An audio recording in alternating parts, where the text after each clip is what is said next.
And how was it looking back at your incredible career on the screen just then?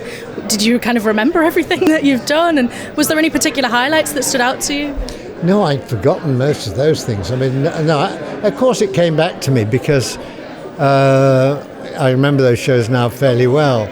I certainly remember meeting the Dalai Lama. I mean, that was a great moment. The Dalai Lama actually recognized me and said, "I've seen you on television." You know, he's surrounded by sort of 10,000 followers, and he picks me out and then says he would like to come on a journey with me and carry my bags. So, I mean, that was a great moment.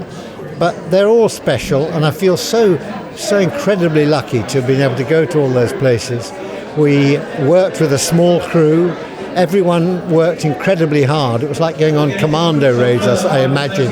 You know, you start early in the morning, you finish late at night, you pick up as much material as you possibly can, and, you know, try and get it into a program. So I think I'm very pleased for the crew and the team who went with me that their work was reflected on in that package so well.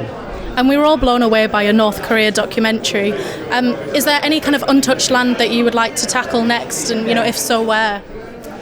I don't know. I mean, there are one or two places that I would like to go. But, you know, I'm 76 now. I'd like to keep travelling. And very often I'd like to go to a number of the places I've already been to. I'd like to go back. I think sometimes you tend to feel because you've rushed through a country in 10 days, you've seen it. No, you haven't really. And if you've been somewhere good and somewhere you've really enjoyed, you've just got a taste, the appetite of what you're going. I'd go back to North Korea, actually. We're just beginning to make friends there. And you had a starring role in Worzel Gummidge as well. Do you want to get back into acting a little bit more?